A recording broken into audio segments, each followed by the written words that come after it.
Good afternoon, everyone. Welcome to the first in this new series of timbering construction webinars. The first this series is called Timbering Construction 101.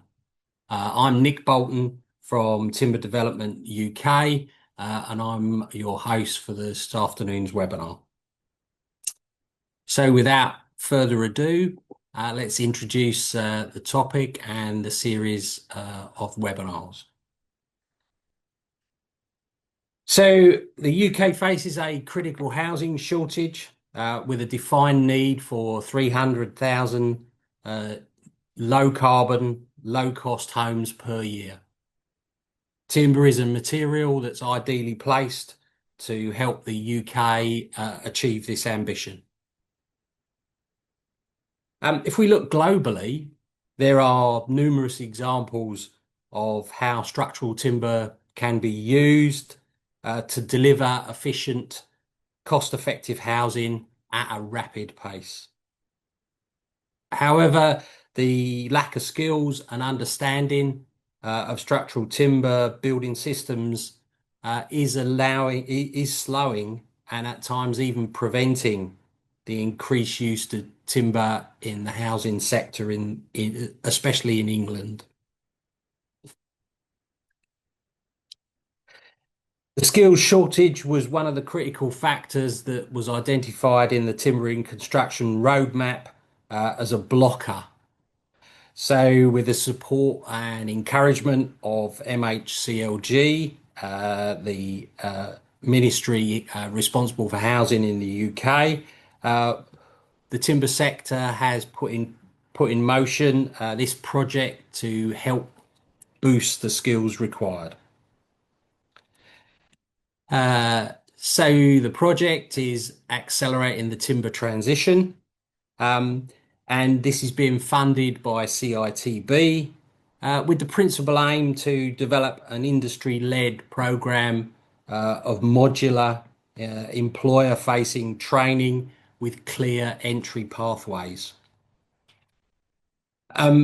Delegates completing the program will have an increased technical confidence in the use of timber construction and be current with the latest regulation, specification, and material developments in wood and wood products. The partnership that is developing the program is supported by funding from CITB and levy payers, including Donaldson Timber, one of the biggest timber engineering manufacturers in the UK. To help deliver high quality research-led training, we've got Edinburgh and Napier University and the Built Environment Structural Transformation, BEST, as partners in the project as well. And these are connected directly into industry expertise coming from ourselves as Timber Development UK and the Structural Timber Association.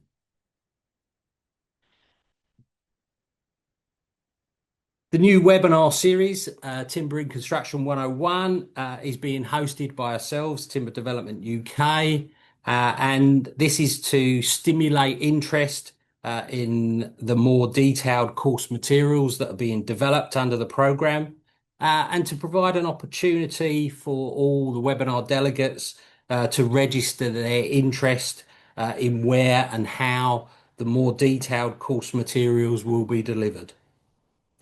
There are 6 webinars in the series, all of which are being led by industry experts. Today's is material intelligence. Then we've got design and specification on the 24th of June, offsite manufacturing on the 15th of September, on-site excellence on the 13th of October, navigating compliance is coming on the 16th of February 2027, and then construction carbon will follow that on the 17th of March.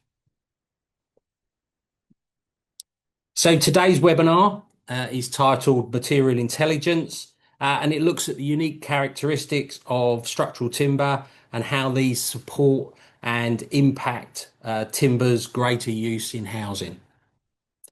Specifically, we'll be looking at moisture, grain direction, durability, and fire. So to introduce our speakers for today. Um, our first speaker will be Wojciech Blaus, who works for Edinburgh Napier University and is a structural timber design expert. We've also got Peter Smith, who is a partner from Roderick James Architects, and he'll be giving us a view from the architectural perspective. And our third speaker for today will be Rob McKenna, who's the general manager at James Jones and Sons, one of the biggest UK sawmills, putting structural timber into the UK market. We very much want our audience to participate in today's webinar. So as the webinar progresses, please can you type your questions in the Q&A facility, which can be found at the bottom of your screen under the More heading. Please, we'll try and answer as many questions as we can going along, and we'll pick up a few hopefully at the end if we've got a little bit of time left for discussion. So I think if I stop sharing, I can pass over to our first speaker for today, who is Wojciech. Okay.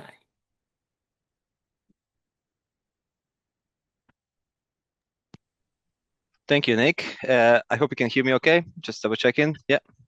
Very good. Thank you. Oh, good. I also assume you can see my screen now. Yep, that's all good. All right, that means we are good to go then. Welcome everyone. My name is Wojciech Plowas. As Nick said, I'm a structural engineer specializing in timber.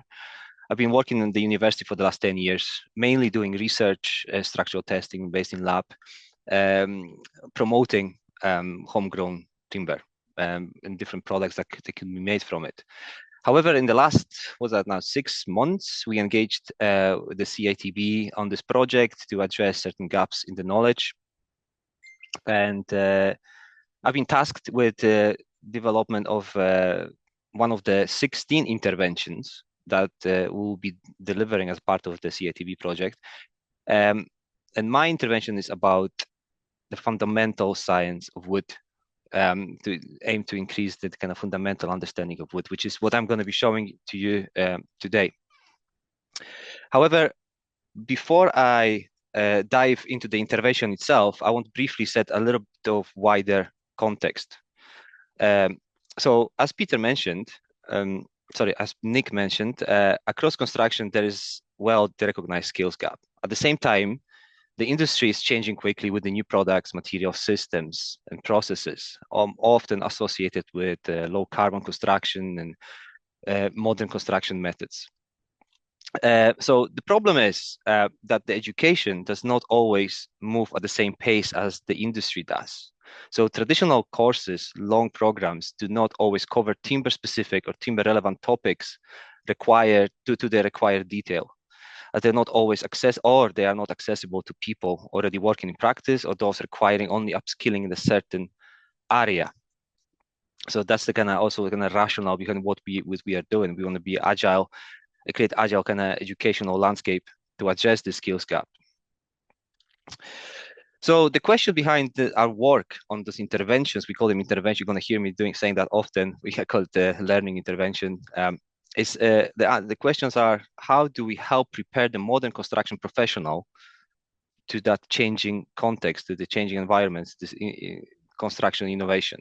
So for us, this is where the short, focused learning intervention can play an important role in supporting people to build a practical knowledge in that field.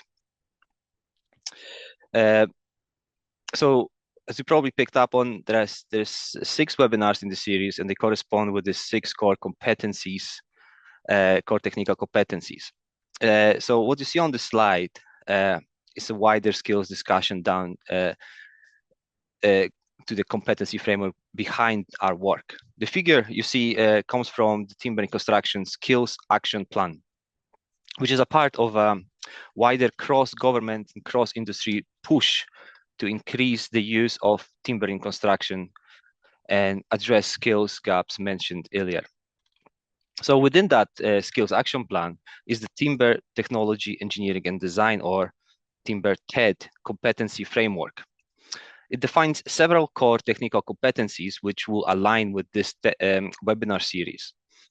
So those competencies include design and specification, manufacture, construction, health and safety, sustainability, and also building science and materials. And this is what I will be talking about today, is the building science and materials, which will focus on increasing the understanding of timber as a construction, as a building material. Okay, so in this slide shows a more detailed breakdown behind the building science and material competency area. So what you see here, hopefully it's clear enough, is this the list of knowledge and skills linked to timber products, wood science, moisture behavior, durability, and so on. So this list became a starting point for developing this intervention, this and any other interventions we are developing as a part of this project. So, of course, the framework that you'll see on the screen right now is quite broad. So the aim was not to cover everything in equal depth, but spread it out a bit between different interventions. So in my case, it was to identify the foundation knowledge that learners need first. So to explain, to understand how timber behaves, because this is not always understood. There are people up there working on with timber, but they don't know why they're putting things in a certain way. Okay, and they're not competently aware of or prepared to answer some difficult client questions with regards to durability, structural behavior, or moisture, or fire. So the intervention I will present in a short while is essentially the teaching response to this competency area, translated into a short practical learning scenario. So as I mentioned just a minute ago, building science and materials competency area is quite broad. And as we were planning to develop this interventions, this learning scenarios, we identified quickly that it will be difficult to cover everything properly within a short 5-hour CPD style interventions. That will be just too much. Okay, so we decided to split this into 2 connected parts, and this is the first part I'll be talking about today. So the first intervention is called Wood Science Fundamentals. This builds material level understanding, or at least that's the idea. So it explains why timber behaves the way it does, particularly around moisture, directional movement, grain direction, durability, and fire. The second intervention is a follow-on. So once the learners establish their basic understanding of why timber behave the way it does, they are ready to move on to kind of more product and system level application when they're introduced to engineered wood products, the grading, the certification process, detailing, as well as applications. But again, I'm not going to go ahead myself. I'm going to focus on the first intervention 1, Wood Science Fundamentals today, just to let you know that that's how we are going to address this building science and materials competency with 2 interventions. Okay, so Wood Science Fundamentals intervention is designed primarily as a 5 hours entry-level intervention. The idea is that the learners are not just passively receiving information. So there is no tutor sitting in front of the screen and passing the information to students.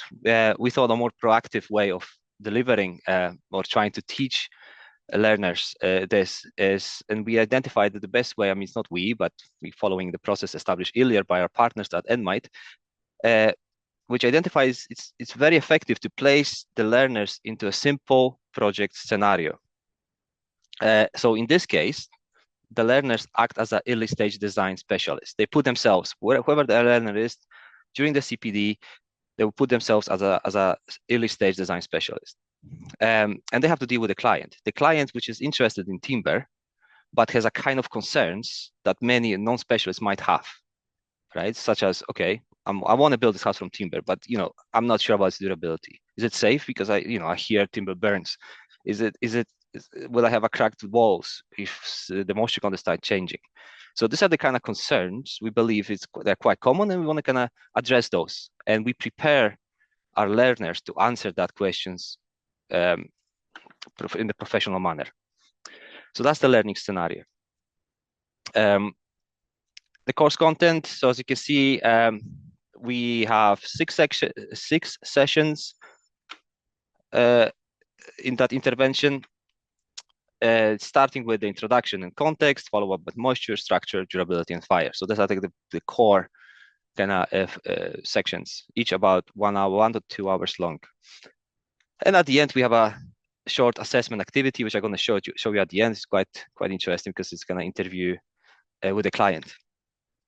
So we designed this intervention so it can be delivered as complete 5-hour CPD style session, or individual session, say moisture or structure or durability, can be embedded into existing provisions. So can become more extracted from that intervention and placed into existing training provisions, like a module at the university or one lecture in college or something. So because perhaps there might be places where certain colleges do cover durability quite well, so they don't need to cover this part, but you know what, they don't teach about fire, so maybe we can teach about how timber behaves in fire. So this intervention is designed that way, so it's agile and flexible.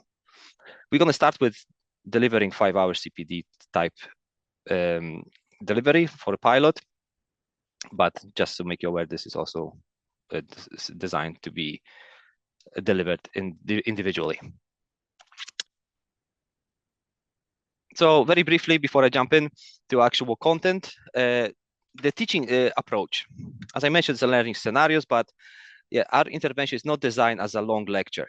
So we want to break that system, because we design our interventions. So this is one of 16, as I mentioned. So most of our interventions combine short, focused presentations with the supporting notes and handouts, but the main emphasis is on active learning. We want engagement with learners. We want them to actively participate in the learning. So as that, to address this, the learners take part in practical exercises, guided discussions, simple demonstration, material investigations, and activities using physical timber samples and teaching rigs. That's the idea. We believe this is a very effective way of teaching, rather than a person sitting in front of the screen and guys taking notes. So the aim is to make the science visible and tangible, rather than only simply telling learners that timber moves, absorbs moisture, behaves differently along and across the grain. And the intervention allows them to observe and touch or participate in tests those behaviors directly. Okay, so that was the context, the background, why we're doing what we're doing.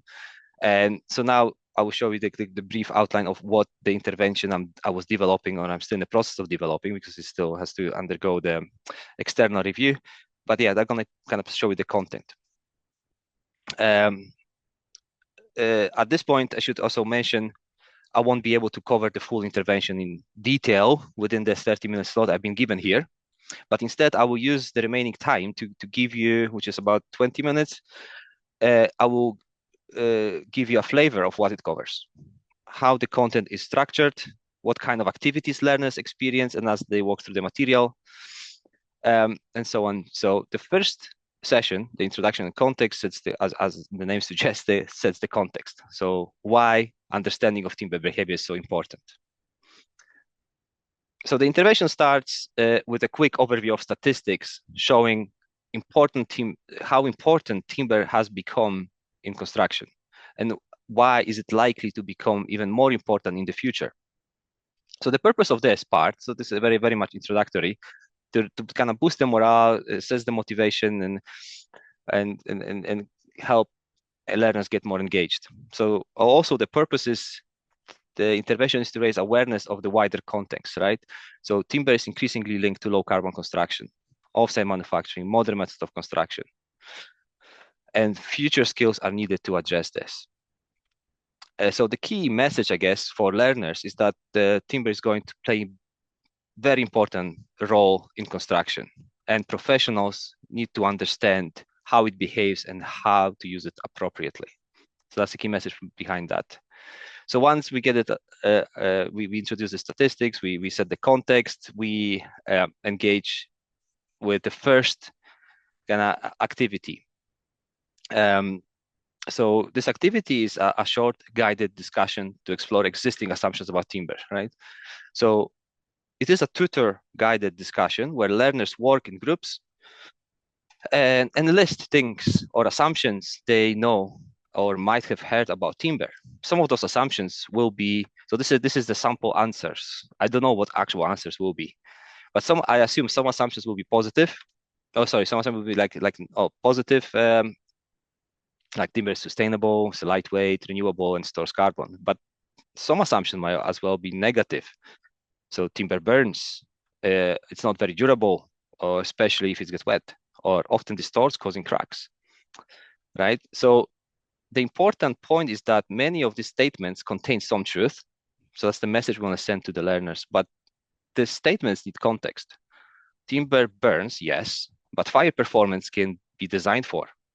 Timber is moisture sensitive, of course, but that does not mean it will automatically decay. Timber does move because it's a natural material, but movement is predictable. And the word predictability is kind of central to what we're trying to say. Yes, the timber does all these things, but we know a lot about it and we know how to design for it and account for it. And learners will learn how to do it. Okay, so that's the introduction out of the way. Now, one of the main sessions, I guess, the moisture. That's the next part of the intervention. Moisture is probably one of the most important factors influencing timber behavior.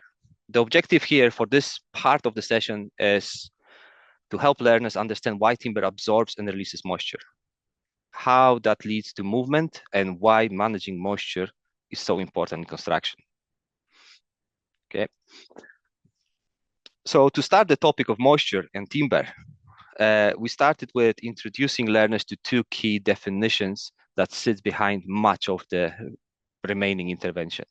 So first of all, timber is hygroscopic, which means it absorbs and releases moisture from surrounding air. It is also anisotropic, which means it behaves differently depending on the direction of the grain. So these are two fundamental definitions associated with timber that would kind of be a backbone of everything we learn going forward.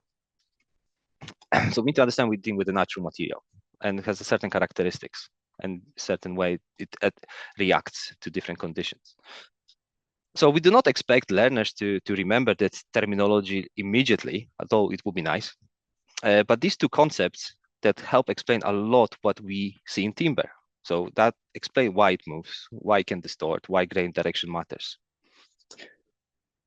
But most importantly, I said that the key word, the key message is timber is predictable. And we know a lot about it. Well, we feel like, yes, if learners are to learn about moisture, yeah, they need to be aware of the moisture history of timber, right? So the history between felling the tree down to the dried piece of wood used in construction on timber. So before jumping into how timber reacts to moisture in service, learners first look at the moisture history. So when the tree is felled, the wood contains large amount of water. Okay, some of that is free water inside the cells, cavities, and some of it is a bound water held within the wall cells. And that's important because as timber dries, the free water leaves first. But at this stage, the drop in moisture content is the largest, and the timber or log loses a lot of mass, but does not shrink at that point. The shrinkage begins when the bound water starts leaving the cells. And that happens around what we call the fiber saturation point, which corresponds to approximately 30% moisture content for some species. The species dependent, but it's always in and around 30% moisture content. Until that point, timber does not distort much. It's after that. That's where the shrinkage begins, at the fiber saturation point. And then as the timber continues to be dried, whether air dried or kiln dried, between 5 and it's brought down to between 5 and 15% is considered dried and it's relatively stable. I said relatively stable. Okay, so history, context, and so now we're gonna get into actual content. So once learners understand the moisture history, the next step is to look into how timber actually moves as moisture content changes. The key point here is that the timber does not shrink and swell equally in all directions. So learners need to understand that. Movement along the grain, for example, is usually relatively small, but movement across the grain can be much more significant, especially tangentially around the growth rings, as shown on the graph to the top right. So tangential deformation is much greater than longitudinal or radial. So this part of the intervention helps explain common distortion such as capping, bowing, twisting, or checking, which are not random defects. We have to understand that. They are linked to the way timber is structured and how it dries. For learners, this is an important moment, I think, because it connects wood science directly to practical construction issues, such as, you know, what is the moisture content, the installation condition, the storage requirements, why do we protect timber, and appropriate detailing that allows for movement, because we account for movement within our buildings when we build them from timber. So that kind of sets the kind of background quite nicely. And after that, so that's the theory out of the way. And that at this point of the intervention, learners move from theory into a simple practical demonstration. So we've piloted this part earlier with different project, and it was quite well received. So in this case, they compare the learners compare seasoned timber sample with saturated one, and track both how they both behave or change over the duration of the session. If we have 5 hours, we're going to check the moisture content dimensions every hour.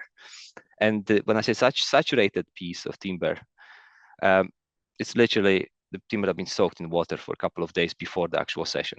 And then we stick it in the oven and see how the moisture content changes and how it distorts. And so every hour we will take the readings. Obviously dry mass will be known so that we can calculate to good level of precision what the moisture content is and so on. And to demonstrate the kind of data, so I did the sample. This is a sample of the kind of result the learners would produce. Okay, so by recording mass, moisture content, and dimensions over time, learners can start to see the difference between the seasoned sample and the saturated sample. So saturated sample loses moisture much more quickly, as opposed to the seasoned one.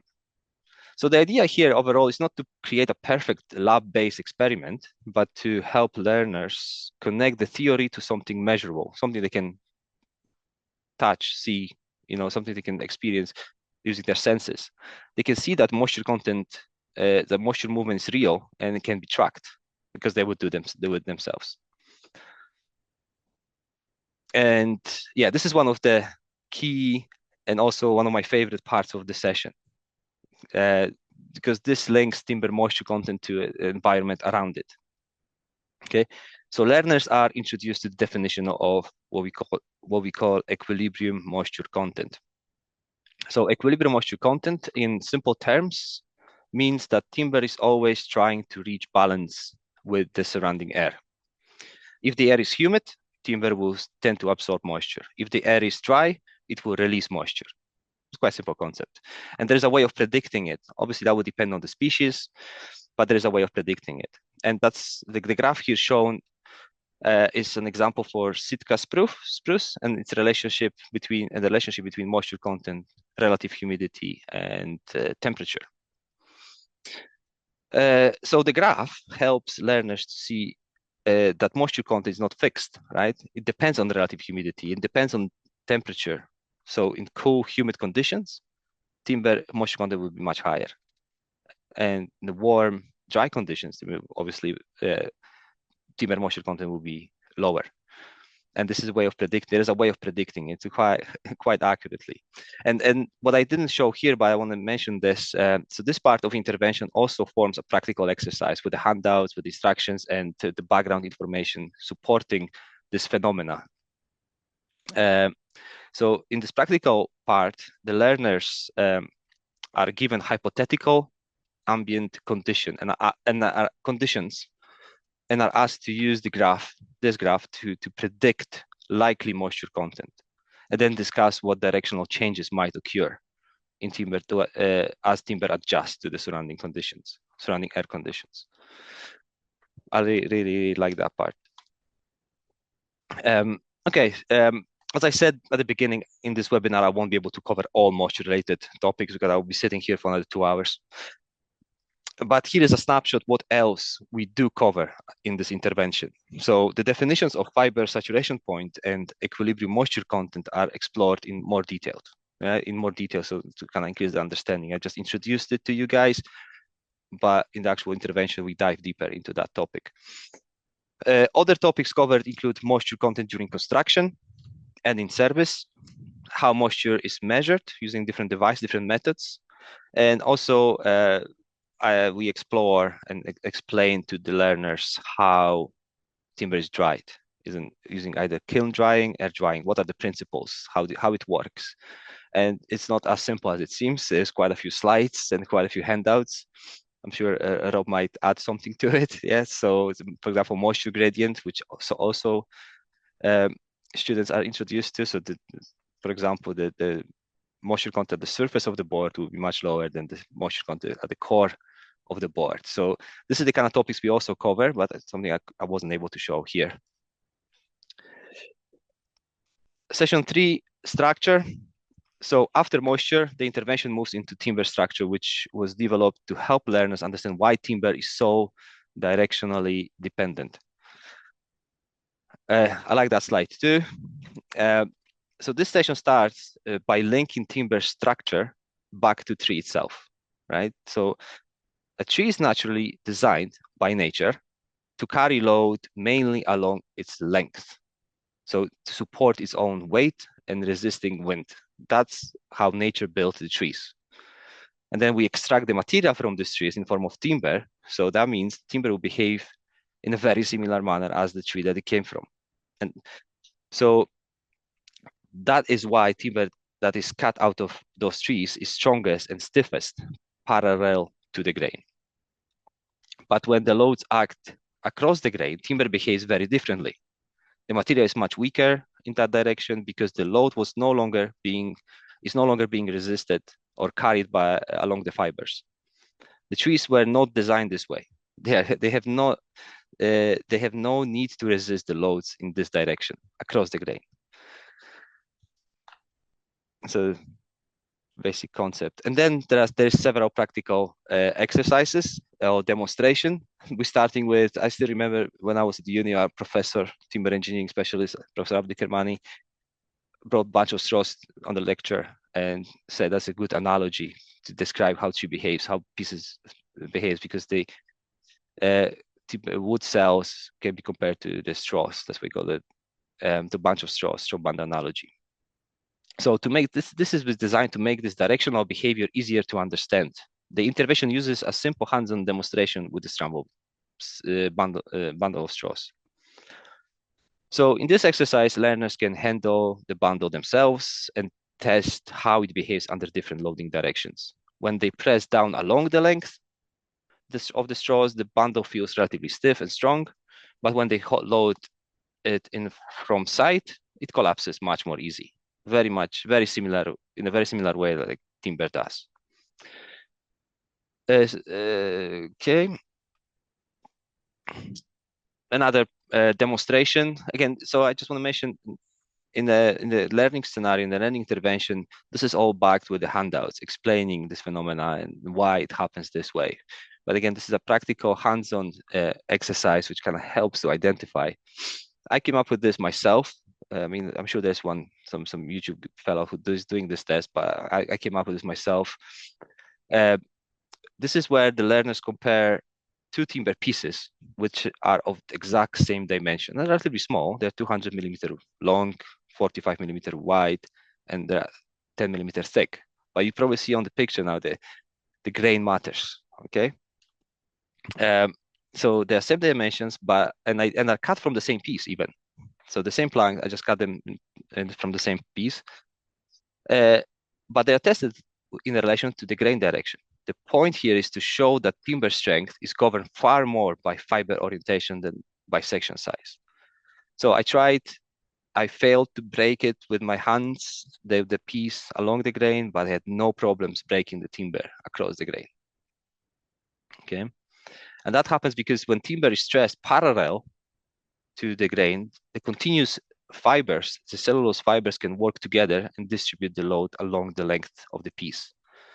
This gives much greater resistance. On the contrary, when timber is stressed across the grain, it fails much more easily because load acts across the weaker bonds that holds those fibers together. As I said before, trees were not designed that way. They don't need to resist that load in that direction. So the demonstration helps learners physically see and feel why grain direction matters. Okay. And obviously, like in the previous case, this is another things that we do cover in the intervention. I don't have time to cover now. So practical implications of timber orthotropy, which is where this directional behavior matters the most. So connections, the end distances, the edge distances, why we pre-drill the timber, because it might split tension perpendicular to grain. The same problems might arise from bearing failures. That's why it's often critical property, the compression perpendicular to grain, because that's where the fibers will start collapsing. So we're linking the theory, the experimental test, let's call it, with the practical implications. Durability, I'm going a little over time. So we start this intervention with introduction to timber durability, which in simple terms can be understood as timber resistance to biological degradation over time. The key message for learner is that durability is not just about saying one species is durable and another isn't. Kind of the truth, but it's not just that. It's not that simple. Timber durability depends on the material, but also on the conditions it is exposed to. The main risks to timber in terms of durability are fungal decay, mold growth, and insect attacks. It should be noted that timber decay occurs only when moisture, temperature, and oxygen combine to create suitable conditions. So we make learners aware of that. Natural durability classes, again, we test as a must. The durability discussion also obviously then moves towards into classification side of things and specification for different timber types. In this case, learners are introduced to natural durability classes from class 1, which is very durable, through to class 5, not durable. In the second table, shown here at the bottom, you see that the link between the durability and the use class. In simple terms, it helps learners to understand what level of natural durability is needed depending on where the timber is used. So whether it's inside or in dry conditions or under cover, exposed externally, different type of durability class will be required. And also the table covers what kind of biological threat we have there. Another topics covered in this session, so definition of durability, but we also cover here recognition of mold and structural decay, so how they look, how to identify them, and also preservative treatment and modified wood. Okay, so we do cover that too, and then there are some details about designing for durability. What can we do to design to increase the durability, to ensure durable construction structure? Finally, we have now arrived. I've got 2 more minutes. Sorry, Nick. I know I'm going to go a little over. Hope that's okay. I've got maybe 3 minutes more. And we have now arrived to the last session, fire. Okay, I think it will be difficult to talk about timber science and material properties without covering at least the basic principles of timber in fire. This part of the intervention is not intended to make learners or participants fire specialists. Okay, the aim is to help them understand the difference between common assumptions about timber and the way timber actually behaves in fire. And for practical and health and safety reasons, we do not plan to undertake practical demonstration in this session. We focus on the theory, so everyone is safe, because I could only think of the risk assessment I would have to go through to get this over the line. The fire session should use key ideas such as charring, charring rate, fire stability, as well as reaction and resistance to fire, which I'm going to very briefly cover in the next few minutes. So I try to capture as much as possible for this session. Yeah. So following the introduction, this part of session looks at what actually happens to timber as fire develops. Okay. So not everyone's aware of that. The important starting point is that timber is combustible. Yes, it will burn when exposed to fire and certain conditions. But in larger timber sections, the behavior is much more controlled and than many people can assume. When timber is exposed to fire, the outer surface begins to char. The charring layer is effectively a sacrificial layer. It is damaged by the fire, but it also insulates the timber behind and slows down the heat transfer to its core, which means that the inner part of the section can remain relatively cool and continue to carry load for a period of time. Okay, so the loss of the load-bearing capacity is mainly linked to the gradual loss of cross-section rather than sudden collapse of the material. And there's a well-known fire comparison image. I don't know if how many of you have seen it. Probably you did, probably not, but I like it on the bottom right, courtesy of the Swedish Wood. It shows the steel beams that are deformed and bent over the charred and supported by charred timber beam, that is still carrying the load. And I think it's a useful image because it challenges the simple assumption that combustible automatically means unsafe. Steel is non-combustible, but it can lose strength very quickly, relatively quickly, when heated unless protected.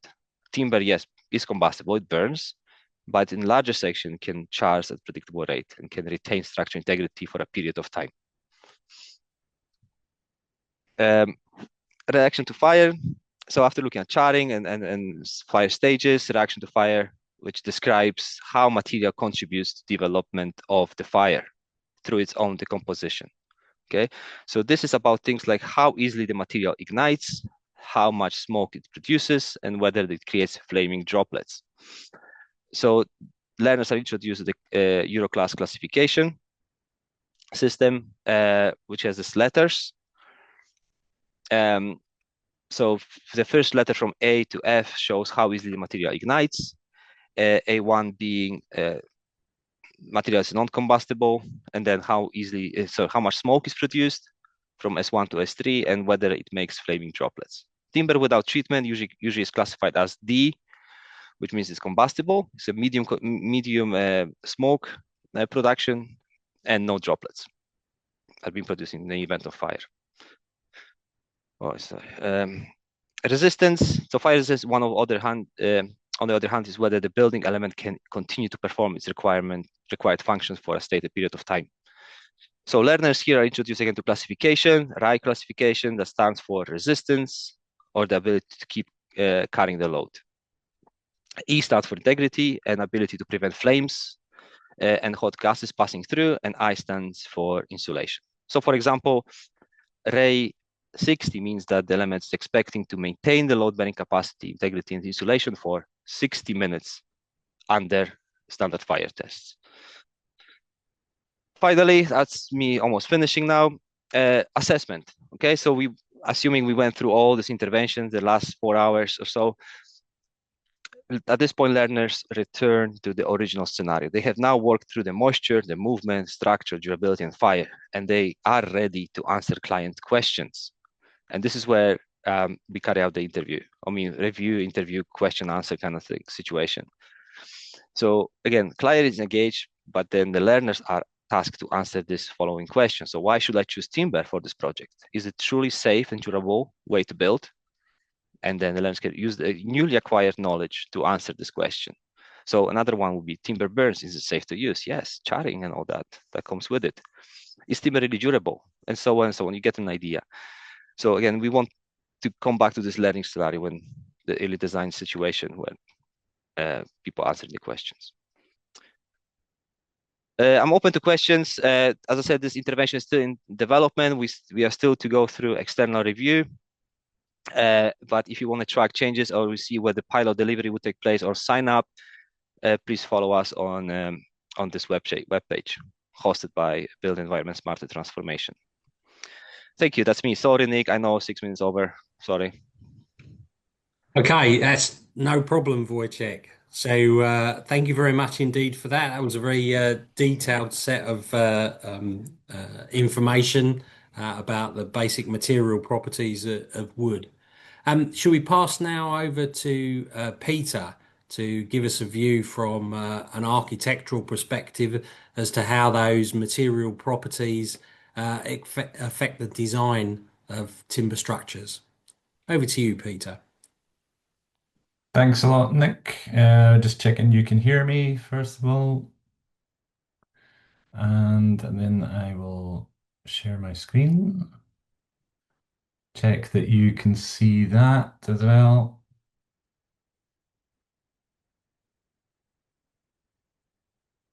So I'll just make a start. Thanks very much, Yep. Wojciech.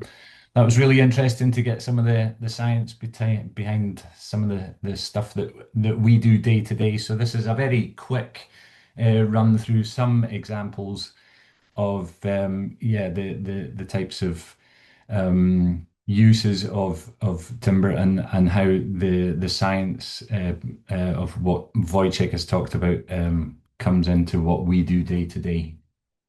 So I'm Peter Smith. I'm a partner at Roderick James Architects. We design timber framed buildings across the UK. I'm based in Scotland. Our head office is in Totnes in Devon, and we have another office in Salisbury. And between us, we cover pretty much the whole of the UK.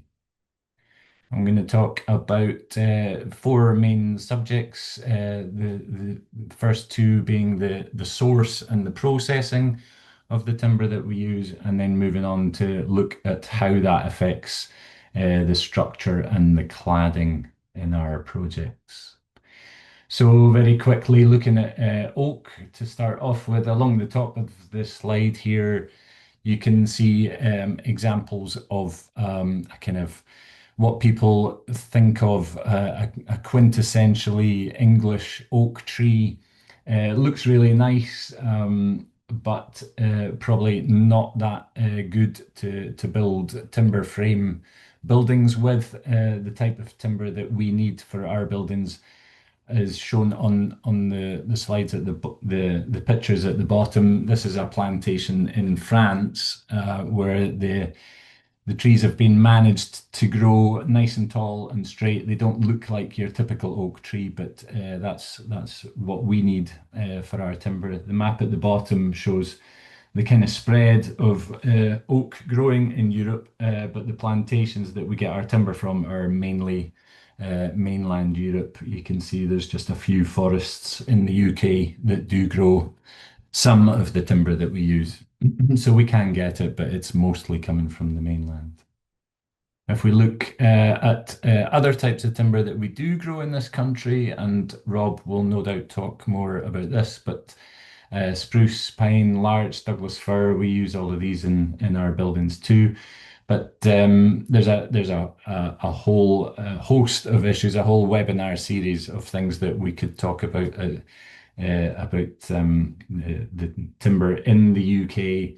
But I think the map in the bottom right hand corner says it all, really. We are lagging way behind our neighbours in terms of timber production. We need to be planting more forests. And one fact, for example, that I found amazing is that the UK is the second biggest importer of timber in the world after China. So there's obviously something that we need to do about that. Moving on then, looking at the processing side of things, the oak that we get top right hand corner again, as this is kind of generally what it looks like when it comes into the country from the sawmills in Europe. We can process those timbers into the posts and beams and rafters that we use for our oak frames in this country, and we work with oak frame companies to provide those frames But generally, yeah, it's coming in as green oak with quite high moisture content. Green because it's a lot easier to work with oak when it's still quite green, as they call it. It's still got high moisture content, and then it dries out gradually over time. But that's when it's already in the building, and we deal with that in a variety of ways, which I'll come to in the next slide.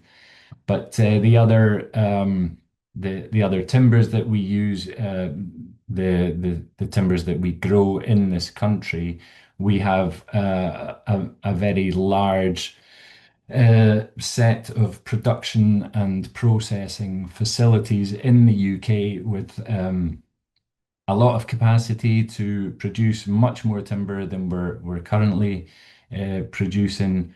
There's scope there to be producing much more as demand increases. But yeah, at the moment, there's still work to be done. So if we then look at the way that we use these timbers in our buildings and what we as architects do to deal with the various issues that Wojciech has spoken about.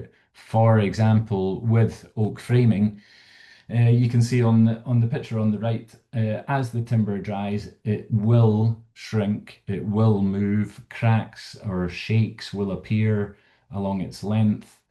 And the way that we allow for that is to have the oak frames visible internally within the building, and then we build the shell, the thermal envelope around that frame on the outside. So the thermal envelope is a continuous line around the outside of the frame, and the structural frame does its work on the inside, and it can move and shrink and do whatever it wants to do without affecting the thermal envelope. This picture in the bottom right hand corner, if you can see here, we put a packer onto the outside of the oak and fix through that, very importantly, with stainless steel fixings, so they don't corrode over time. Over the outside of the packer, we add a layer of either DPC or VCL to maintain the air tightness and the vapor control layer around the shell of the building. And then we offer up the walls and the roof panels or the timber kit elements around the outside of that. And then the DPC or the VCL is taped back onto the wall panels, and that's how you ensure that air tightness around the outside of the frame. So again, the frame can do what it wants on the inside.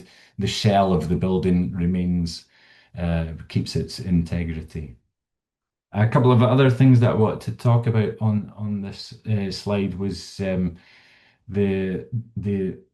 detail here that the carpenters use, which I really like, is that when they make these mortise and tenon joins, the holes in the tenon are offset slightly from the holes in this rafter, for example.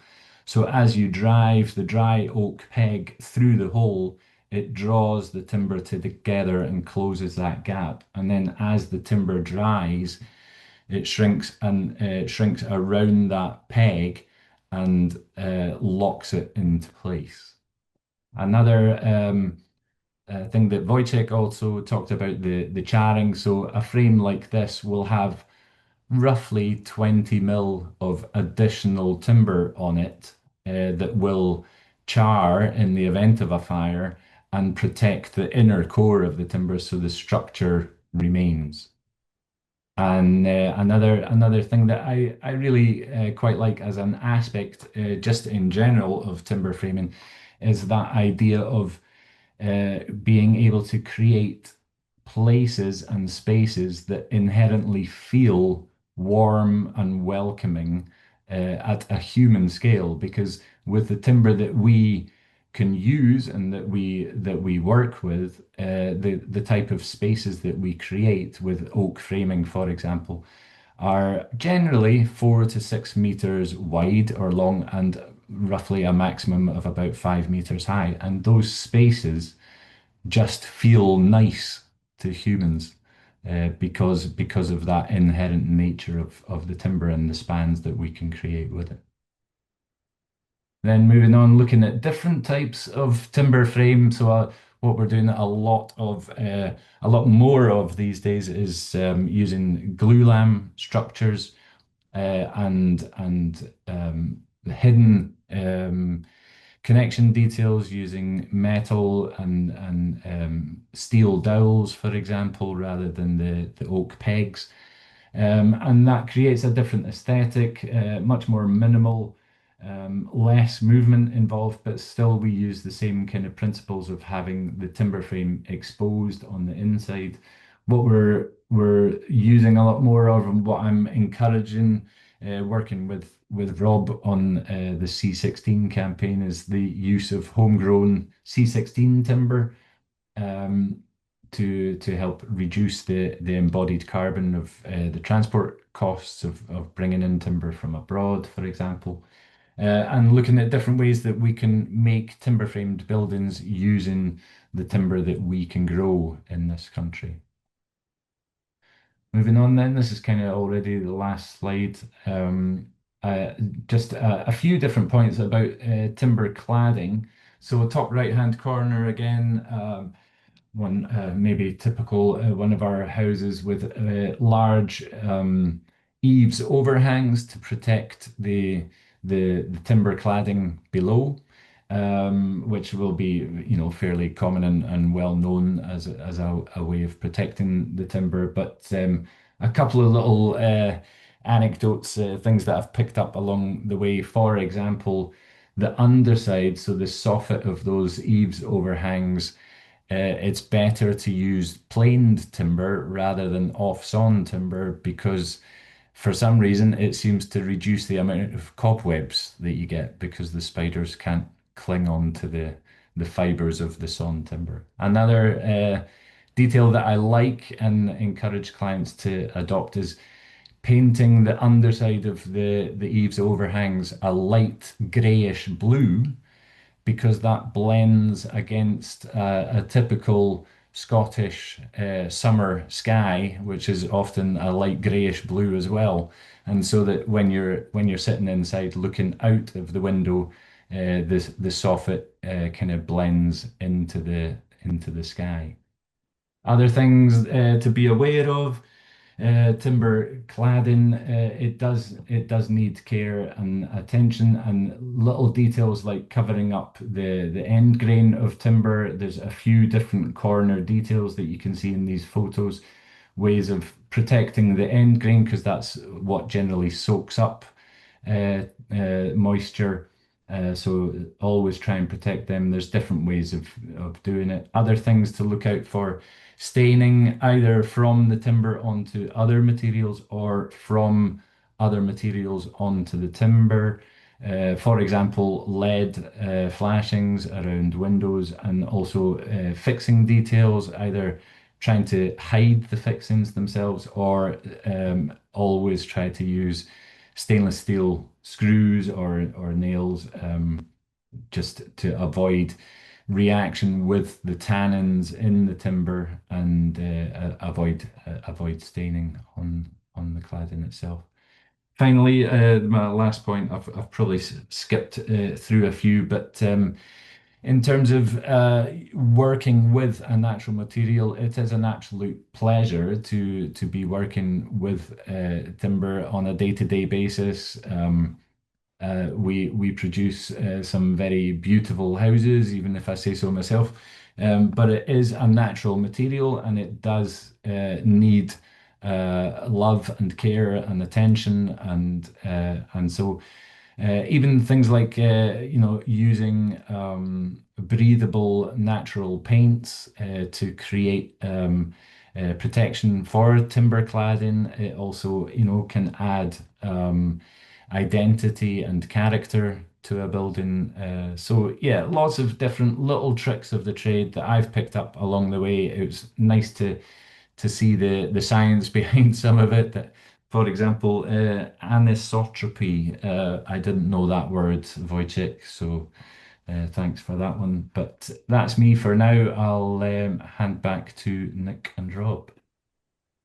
Thank you very much, Peter. And I would agree, you do produce some very good looking houses. Thank you. And taking into account spiders and the Scottish sky as well. I'm Yeah, very impressed. Thank you very much, Peter. cheers. Rob, as our last speaker for today, I'll hand over to you. We're obviously a little bit pressed for time now, but hopefully you can whiz through what you've got to say. Over to you, Rob. Good afternoon. Thanks, Nick. Yeah, just looking out the window at the somewhat grey Scottish sky. We've got outside, so hopefully, is that showing my screen there? We're all good with the slides. So, yeah, my name's Rob McKenna. I'm a general manager for a sawmilling company in the UK called James Jones and Sons.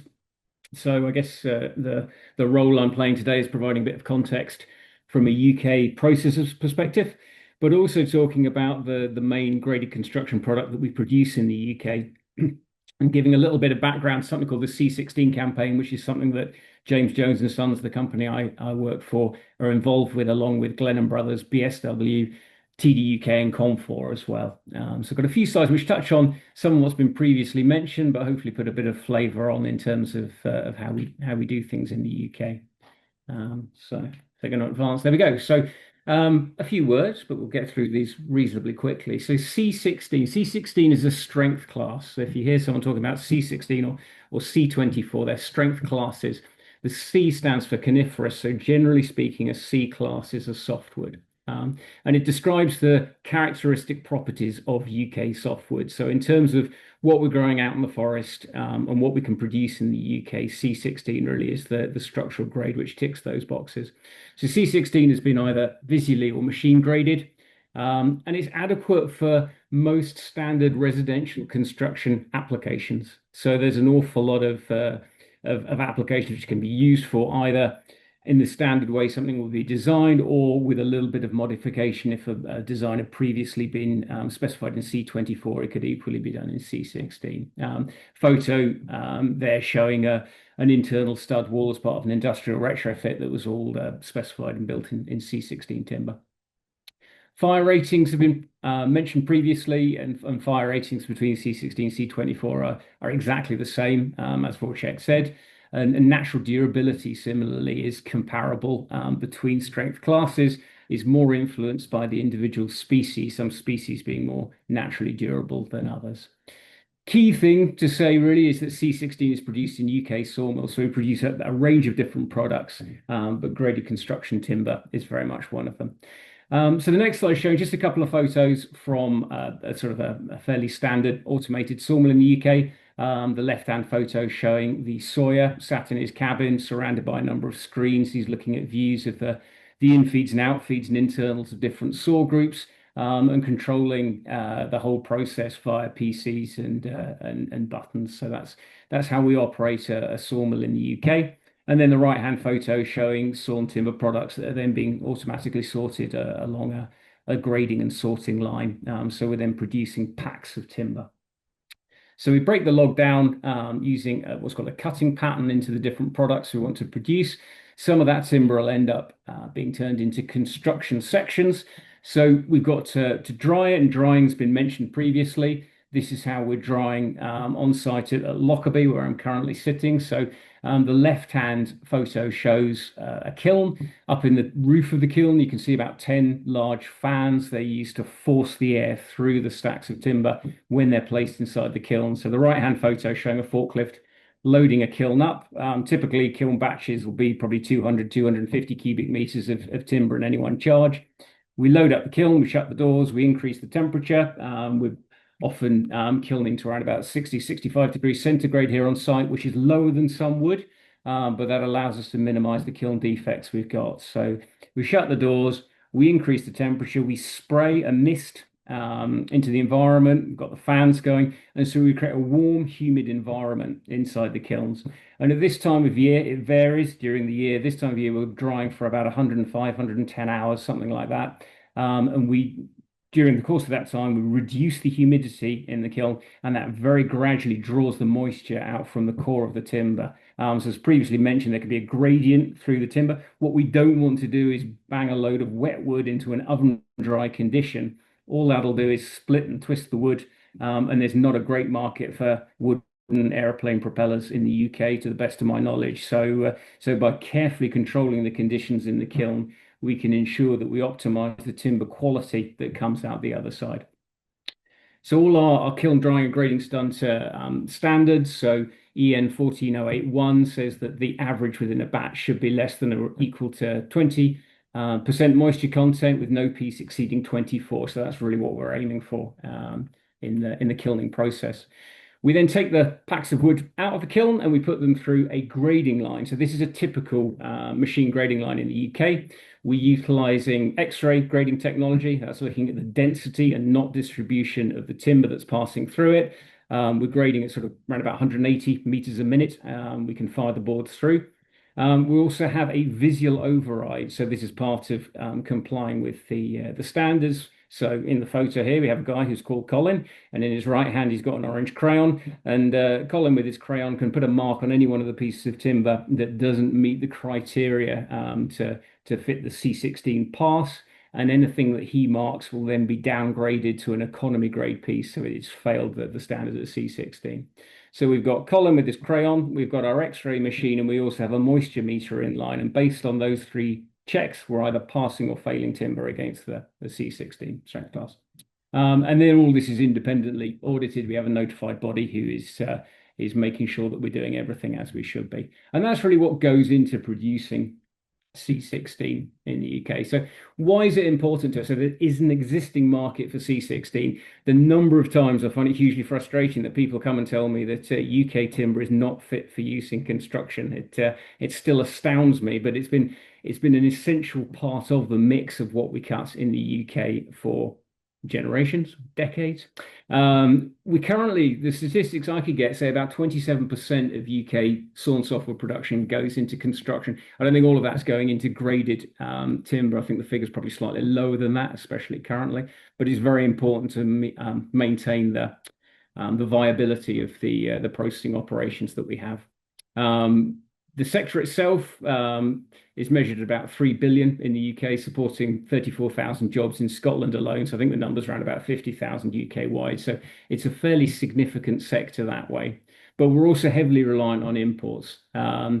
Therefore, yeah, the more timber that we can be putting into graded construction timber in the UK, the more scope we've got to grow the sector. It's also the sector that's got the largest loss of market share if we look at the three sectors, so construction, fencing, and pallet and packaging. And this is something that really started to affect us back in about 2017, 2018. We started to see a drop in this market share. And one of the reasons why we've come together as businesses within the C16 campaign is to identify what are the issues, why has this been the case, and try to increase the amount of market share that we have. We've currently got surplus capacity in the UK, so we've got surplus capacity in terms of sawmilling, we've got surplus capacity in terms of timber grading. So that's something else I also come up against a lot, that graded timber, UK graded timber, isn't available. From a sawmiller's perspective, it certainly is. Certainly when we get out to sort of builders, merchants, retailers, that's one of the areas that we're working on at the moment. But from a sawmilling perspective, we do have surplus capacity currently. The C16 campaign, this is a little flyer which goes through the detail of it. I'm not going to dwell on that for many minutes because I see Nick looking at his clock. However, there is a QR barcode, and if you want to take out your phone and zap that barcode, that will take you to a 3-minute video which will talk all about the C16 campaign. So please do that. If not, I'm sure you can Google it and it'll come up with the same link to a little video on YouTube. So opportunities for change as we see them. So really what we're trying to do is we're trying to support UK industry. We're trying to support manufacturing and production industry within the UK. The timbering construction roadmap has previously been mentioned. So within that, it talks about growing the amount of tree cover in the UK and using that to produce timber that's going to be used in long-term uses to lock up carbon and all the benefits we get from that. And also identify and overcome some of the barriers to regain the market share that we've lost and hopefully grow it. A number of those are listed there. So over specification, we find quite a lot in terms of timber design. Design software may well default to a C24 grade, which means it won't then be sourced from the UK. Habit can be a thing. People just go back and they know what they know and they just repeat by a grade that may not be produced in the UK. Terminology, we find people often talk about graded and planed timber as C24, which is certainly one strength class that can be used, but equally C16 would produce the same cross section and the same plain product. Availability at timber merchants is something we spend a lot of time speaking to timber merchants about how they're stocked and where that distribution is throughout the UK, and also knowledge. That's why this sort of event, I think, is very important to be able to share that. So the key sort of message from my part really is wherever possible, specify C16. And in doing that, you ensure that UK timber can be used in your project. And that's my piece. Thank you very much. That's excellent, Rob. Thank you very much indeed. And sorry to have made you rush through that. If you want to stop sharing your screen. Just trying to figure out how to do that here. Oh, seem to be struggling with that. Okay. Have I stopped sharing that? Yeah. Okay. So I should be able to pick that up. Okay. So hopefully you'll be able to see my screen in a moment. So I'm sorry we've run over a little bit today. So unfortunately we haven't got time to pick up any questions because we're already 10 minutes over. But we have managed to pick up some questions as we've gone along. So we've answered those in the Q&A. I'd just like to thank our speakers for today. Thank you very much indeed for your time and your input. The webinar itself will be on YouTube by the end of the week. So for those that want to watch elements of it again, we'll be able to provide you with a link. So we'll be sending everyone details about that following the webinar. Just to finish up then, I'd like to remind you about the rest of the series. So the next one in the series, Timber and Construction 101, will be about design and specification, and that's scheduled for the 24th of June. So we'll be advertising that over the coming weeks, and please join us then. And then we've got others in September and October. And as I said, one of the most important things about this whole webinar series is to generate interest about the future training that's going to be available. So please follow the links that we've provided about the timbering construction skills and register your interest there, and we'll send you more details about how you can get involved as the training that Wojciech was talking about earlier is developed into a finished format. Okay, well, thank you very much indeed, everyone, for your time today.